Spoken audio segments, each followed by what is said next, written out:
अखलाक से मुताल्लिक एक रिवायत, हुजूर अलैहिस्सलाम सफर में है, हालत सफर में।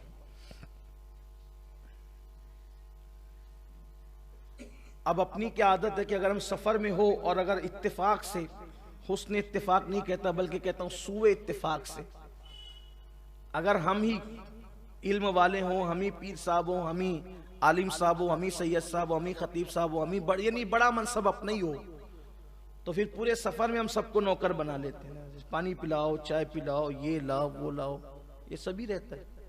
बल्कि बाज अल्लाह खैर फरमाए कि बाज लोग का हाल तो ये होता है कि फिर उनकी जेब में कभी उनका हाथ भी नहीं जाता, सोचते हैं कि सफर में सबको लूट ही खा ले। अजीब फितरत है लोगों की, अभी अजीब आदत भी है, वो अपने हाथ से अपनी चप्पल भी नहीं पहनना चाहेंगे, ये कैफियत। लेकिन आइए हुजूर अलैहिस्सलाम के अखलाक करीमाना सल्लल्लाहु अलैहि वसल्लम एक मकाम पर उतरे और उतरने के बाद हुजूर अलैहिस्सलाम ने खुद सहाबा को काम तकसीम किया, तुम ये कर लो, तुम ये कर लो, तुम ये कर लो, तुम। और जब काम तकसीम हो गए तो आकाए करीम सल्लल्लाहु अलैहि वसल्लम खुद लोगों की नजरों से ओझल हो गए, लोगों की निगाहों से ओझल हो गए। सब अपने अपने काम में लगे थे, खाना पकाने की तैयारी हो रही थी उस जंगल के अंदर, सब अपने अपने काम में लग गए थे। थोड़ी देर के बाद देखा कि हुजूर अलैहिस्सलाम तन्हा आ रहे हैं और अपने सरों पर लकड़ियों का गट्ठा रख करके ला रहे हैं।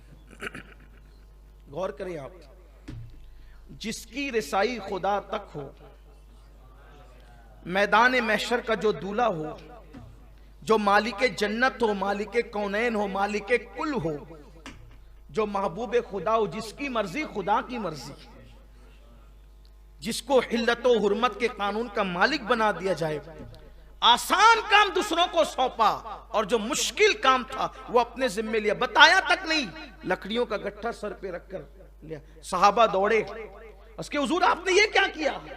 आका अलैहिस्सलाम ने फरमाया कि तुम्हें काम सौंप दिया था तो अब काम एक बचा था और मैं ही बचा था, तो वो काम मैंने अपने जिम्मे पे ले लिया। कहा हुजूर हमें हुक्म फरमाते? फरमाया मैं बंदा हूं, मैं इम्तियाजी और इनफिरादी शान के साथ रहना पसंद नहीं करता, मैं अल्लाह का बंदा हूं और बंदोही की तरह जिंदगी गुजारना पसंद करता। आप देख ले, हमारा हाल तो ये कि अगर अपने घर में भी कोई फंक्शन और शादी होगा तो हम कुर्सी पर टांग पे टांग डाल करके बैठेंगे, लोग कहेंगे जरा तू वो कर ले, तू वो कर। आप भी कुछ करें, जरा बंदे हो, कभी तो इजहार हो बंदगी का, उठ करके कभी आप भी पानी लें और पिलाएं लोगों को। रसूलुल्लाह के घर मेहमान आते थे तो हुजूर उनके हाथों को खुद धुलाते थे। हुजूर अलैहिस्सलाम ने लोगों के सामने खाना खुद रखा, कभी बकरियों का दूध खुद दुहा, बाजार खुद गए, हत्ता कि अपनी नालैन शरीफ को अगर सदमा पहुंचा, सदमा पहुंचने का मतलब समझिए आप, मैं नहीं कह सकता लेकिन लोग ऐसा कहते हैं कि नालैन टूट गई। खुदा की कसम, जिस नालैन के सदके टूटी हुई किस्मतें संवर जाती है, उसको टूटा हुआ किस मुंह से कह दूं? तो इसीलिए जब मैं भी नालैन का जिक्र करता हूं तो कहता हूं कि नालैन को सदमा पहुंचा, मतलब अब आप समझ गए हो। तो नालैन को सदमा पहुंचता तो अपने हाथ से सिल लिया करते थे। हुजूर के अखलाक करीमाना थे, इसीलिए जो हुजूर अलैहिस्सलाम को दूर से देखता हुजूर के हुस्न से मरऊब हो जाता और जब करीब आता तो हुजूर के अखलाक से हुजूर पर फिदा हो जाता। हुजूर अलैहिस्सलाम कभी अपने सहाबा के साथ हंसी भी करते, मजाक भी फरमाते, जैसा कि उनकी शान थी, हंसी मजाक भी फरमाते। अच्छा, हुजूर की खास बात थी, यूं तो उनकी हर बात ही खास है। हुजूर अलैहिस्सलाम जिस महफिल में जाते, जिस महफिल में जाते तो अपनी तरफ से उस महफिल का मजा कभी माज़अल्लाह किरकिरा नहीं करते थे, बल्कि उस महफिल में हुजूर खुद रंग जाते थे। जैसे अगर सहाबा हंसी मजाक कर रहे हो तो हुजूर अलैहिस्सलाम भी शामिल हो जाते हंसी मजाक करने। अगर वहां गम का माहौल हो तो हुजूर अलैहिस्सलाम उस गम में शरीक हो जाते। अगर वहां तिजारत की बात हो रही हो तो वो तिजारत की बातों में शामिल हो जाते। अगर वहां सियासत की बात हो रही हो उसमें शामिल हो जाते। लेकिन जब हुजूर शामिल होते तो हर जगह वो इमामुल अंबिया नजर आते। हंसी करने में भी कोई उनकी मिसाल ना था, इजहार गम में भी कोई उनकी मिसाल ना था, इजहार ताजियत में भी कोई उनकी मिसाल ना था, और जंगी चालों में भी उनकी जो है वो उनकी कोई मिसाल ना था, और बेहतरीन जर्नेल होने में कोई उनकी मिसाल न था, बेहतरीन सिपा सालार होने में भी कोई उनकी मिसाल न था, बेहतरीन शुजा होने में भी कोई उनकी मिसाल न था, बेहतरीन इल्म वाला होने में भी उनकी कोई मिसाल न था। तकवा, परहेजगारी, हिल्म, बुर्दबारी, मईशत, माशरत, समाज, इज़्दिवाजी जिंदगी, वो हर जगह बेमिसाल नजर आते। कभी मजाक फरमाई तो ऐसा कि फिर मजाक को मेराज नसीब होगी।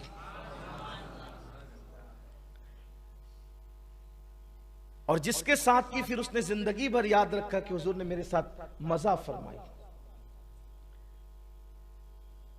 एक देहाती आए, उन्होंने कहा कि या रसूल अल्लाह सल्लल्लाहु अलैहि वसल्लम, आप मुझे ऊंट अता फरमाएं। तो आका ने फरमाया ठीक है, हम आपको ऊँटनी का बच्चा देंगे, कुर्बान जाए। यहां तो सर झुका के और मुंह लटका कर चेहरे पे जब तक 3:30 न बज जाएं, तो जब तक लोग ये नहीं समझते कि मैं मुत्तकी भी हूं। तकवा आपकी तबीयत का नाम नहीं है, तकवा मुस्तफा जाने रहमत की अदाओं का नाम। जबरदस्ती मुंह लटका कर लोगों पे रोब झाड़ने की कोशिश कीजिए। तकवा चेहरे पर नहीं है, तकवा तकवा हाँ होना तकवा। या और कोई हंस दे तो आ जनाब के औसान खता हो जाता। हमारी महफिल में आपने क्यों हंसा? हुजूर की महफिल में भी लोग हंसते थे, लेकिन जहां हंसने की जरूरत है वहां हंसा करें। हर जगह हंसना हंसाना भी अच्छी चीज नहीं, लेकिन हंसे भी तो उसकी भी एक हद है। कभी कहे की आवाज हुजूर से नहीं सुनी गई और ऐसे मुस्कुराए कि यूं मुस्कुराए जान सी कलियों में पड़ गए, यूं लब कुशा हुए कि गुलिस्ता बना दिया। वो मैं हम तुम्हें ऊँटनी का बच्चा देंगे। उन्होंने कहा यार सलाम, मैं ऊँटनी का बच्चा क्या करूंगा? इसलिए कि ऊँटनी का बच्चा बड़ा होते होते जवान होते होते 5 साल गुजरते हैं ना। तो उन्होंने कहा कि क्या करूंगा मैं, मुझे ऊँट चाहिए। हुजूर ने फरमाया हम आपको ऊँटनी का बच्चा देंगे।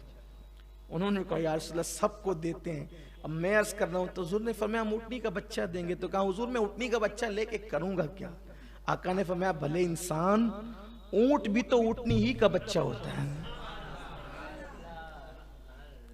अंदाज़े मज़ाह पे कुर्बान। इंशाअल्लाह किसी वक्त अगर याद रहा तो हम पूरी एक गुफ्तगू, पूरी एक इज्तिमा में नशिस्त, इंशाअल्लाह नशिस्त हुजूर के मज़ाह पर, अंदाज़े मज़ाह पर करेंगे। और उनके मज़ाह में भी क्या मज़ा था। हुजूर अलैहिस्सलाम की साली है हज़रत अस्मा बिनते अबू बकर, ये हज़रत अब्दुल्ला बिन जुबैर की वालिदा है, अम्मा आयशा की सगी बहन है। एक दिन हुजूर अलैहिस्सलाम वुजू कर रहे थे। वुजू करते हुए हुजूर अलैहिस्सलाम ने करम की वजह से अज़राए मज़ा अपनी उंगलियों के पानी के छींटे उनके चेहरे पे डाल दिए। बूढ़ी होने के बाद भी वो 18 साल की जवान वाली चेहरा लगता था, बुढ़ापे में भी। हालांकि उनकी आंखों की बीनाई चली गई थी, इतनी लंबी उम्र उन्होंने पाई। हज्जाज बिन यूसुफ के दौर तक वो जिंदा और हयात रही, इतनी लंबी उम्र पाई। वाक़या करबला उनके सामने बीता, वो मक्कतुल मुकर्रमा वाली करबला शरीफ के वक्त भी वो मौजूद थी, वाक़या हर्रा के वक्त भी वो मौजूद थी, हज्जाज बिन यूसुफ के दौर में भी वो मौजूद थी, करबला के बाद तक वो हयात रही। यानी गोया के 80 साल से ज्यादा की उन्होंने उम्र पाई। और भी उम्र है, लेकिन इस वक्त मुझे जब वो मुकम्मल तौर पर उनका सने विसाल याद नहीं आता, लेकिन उसके बावजूद भी जो जवान लड़कियां होती है 18-20 साल की, उस तरह उनका चेहरा था। और किसी ने कहा कि बीनाई भी चली गई है, लेकिन चेहरे से शबाब के आसार नहीं जाते। कहा क्यों जाएं? इसलिए कि महबूब खुदा ने अज़राए मज़ा एक मर्तबा अपने करम से मेरे चेहरे पे पानी के छींटे डाल दिए।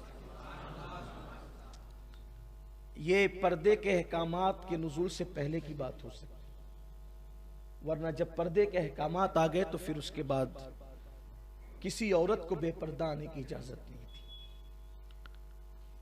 तो हुज़ूर अलैहिस्सलातु व तस्लीम के मज़ाह पर बहुत से वाक़यात हैं जिसका तज़किरा यहाँ नहीं होता। तो हुज़ूर अलैहिस्सलाम ने फरमाया कि अपने अखलाक अच्छे कर लो।